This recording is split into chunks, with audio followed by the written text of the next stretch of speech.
Baruch Hashem, ce cours est dédié à la mémoire d'Avraham Akoka Bar Esther. Hashem, Shalom, Shnifta Kiyom Hazeh. D'Agmara dit, Brachot 14b.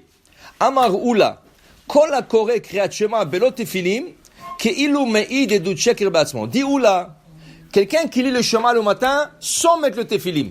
Il fait sa prière, pas de problème. Mais il ne met pas le Tefilim. Et il lit le Shema. Qu'est-ce qu'on dit dans le Shema? Vaya le'ot al yadecha, ultotafot ben enecha. Un signe sur ta main et un signe entre tes yeux. Où est le signe?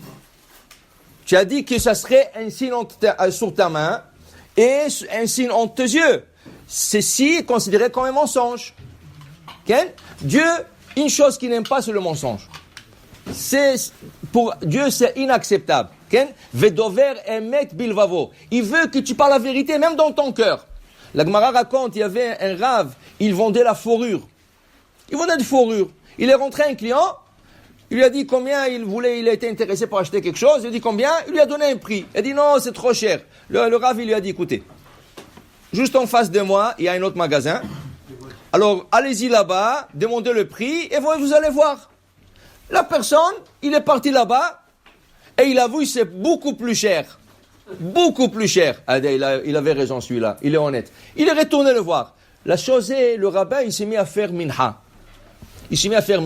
L'autre est arrivé, il n'a pas vu qu'il fait la mincha, il a vu comme ça debout. Maintenant, le rabbin, il priait, et l'autre, il lui dit, ok, je suis d'accord pour le prix que vous avez proposé. Maintenant, l'autre, il répond pas parce qu'il est en train de faire la mincha. Alors, l'autre, il dit, ça veut dire, il a compris que j'ai vu que c'est beaucoup plus cher. Il dit, il lui a ajouté $50. Il dit, ok, $50 de plus. Là, le rabbin, il lui répond pas. Ok, $100 de plus. Parce que là-bas, à l'autre côté, c'était beaucoup plus cher. Il dit $100 de plus. Il lui répond pas. 150, $200. L'autre, il avait le temps de finir la Hamida. Quand il a fini la Hamida, il dit, ça y est, je te donne $300 de plus, pas plus que ça. Donc, quand il a fini la Hamida, le rabbin a dit non. Tu vas me donner le prix initial que je te demandais. J'étais en train de faire la Hamida, je ne pouvais pas te répondre. Maintenant, quelqu'un d'autre le profitait. Il aurait profité. Mais ça s'appelle Dover Emet Bilvavo. Il avait le Emet, la vérité, même dans son cœur. Ça veut dire que tu penses quelque chose, dis-le, fais-le comme ça. Okay? Alors, une chose qu'Hachem n'aime pas, c'est le mensonge. Alors, ne viens pas le matin, tu dis, où est le tefilim? Tu as dit ça dans le schéma, où est le tefilim? Oui, tu as fait, est-ce que maintenant, il faut savoir. Maintenant, il y a deux choses. Il y a la prière, il y a le tefilim. C'est deux choses différentes, okay? Il faut distinguer entre la prière et le tefilim. Ça ne veut pas dire qu'il ne va pas être payé pour ce qu'il a fait. C'est sûr qu'il va être récompensé dans le ciel pour la prière. Mais d'autre part, ils vont lui dire, mais tu étais menteur là. Okay? La même chose, il y a deux mitzvot qu'une personne ne fait pas. Par exemple, il y a ce qu'on appelle talit katan. Le talit katan sous les habits. Il y a la kippa. Mais non, il y a beaucoup de gens qui disent, le talit katan, ça ne dérange pas. C'est un t-shirt. C'est un t-shirt à 4 coins. Tu prends tout le fil, tu le rentres dans le pantalon. Personne ne peut savoir que tu portes un talit katan. Personne ne peut savoir. Okay? Mais donc ils disent, mais écoute, je ne mets pas la kippa pendant la journée, alors je n'aimerais pas mettre le... Mais qu'est-ce que ça a à voir? Parce que tu mets pas la kippa, ça n'a rien à voir. Ou quelqu'un, il a mangé du pain sans faire la bénédiction, ni nitilat yadayim, ni motzi, ni rien du tout. À la fin, est venu quelqu'un à côté de lui, allez, on va manger ensemble. L'autre, il sort Birkat Amazon. Alors il dit, tu vas faire Birkat Amazon? Il dit non. Il dit pourquoi? Il dit parce que j'ai pas fait motzi. Pourquoi tu n'as pas fait motzi? Tu as mangé tout un repas ici.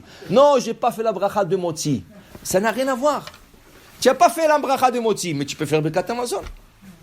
Ça veut dire que le mitzvot, il ne faut pas dire, oui, elles sont enchaînées une dans l'autre, mais il ne faut pas dire parce que tu n'as pas fait une, tu ne fais pas l'autre.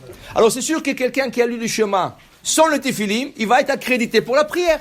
Seulement Dieu va lui reprocher, écoute, tu as dit, ce serait un signe, mais le tefilim, okay? Deux fois, il peut arriver que tu ne peux pas, mettre le tefilim, et faire la prière. Et c'est acceptable si tu le poses après. Par exemple, tu prends un vol et le tefilim, il y a une heure on peut mettre le tefilim. C'est pas n'importe quand. Okay? Par exemple, il faut attendre 6 minutes après l'aube. Il y a l'aube, il y a le lever de soleil.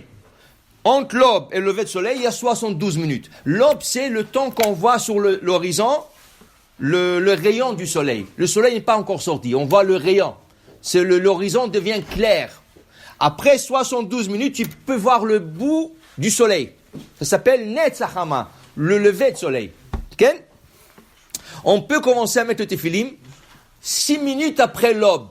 Selon les Ashkénazes, dans le calendrier Ashkénaz, c'est 12 minutes après l'aube. Alors, 6 minutes après l'aube, tu peux mettre le téphilim. Okay? Ça veut dire avant, tu ne peux pas mettre. Alors, on va dire, si aujourd'hui, par exemple, je donne un exemple comme ça, 6h15, pose le téphilim, 6h15. Mais toi, tu as un vol à 6h. Tu as un vol à 6h. Tu ne peux pas mettre le téphilim.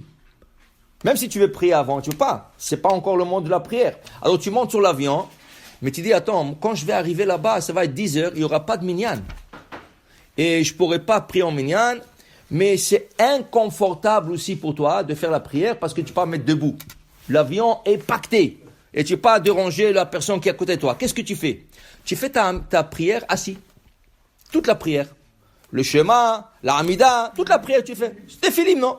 Le téphilim, quand tu vas arriver à destination, quand tu rentres chez toi à la maison, tu vas mettre le téphilim. Mais qu'est-ce que tu vas faire? La bracha, l'anière téphilim.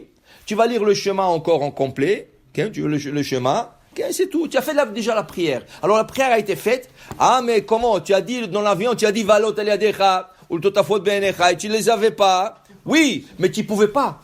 Tu étais mal pris. Ça, c'est acceptable parce que tu vas le faire après. Alors c'est pour ça que quand tu arrives à destination, tu vas poser tes téphilim et tu vas faire le chemin avec le téphilim. Ça veut dire que si tu avais l'intention de le faire après, parce que tu pouvais pas, c'est acceptable aussi. Alors c'est ça. Alors la Gemara nous enseigne ce matin, c'est important, a priori, d'avoir nos téphilim au moment de lire le chemin. Baruch Adonai Le'olam. Amen ve Amen.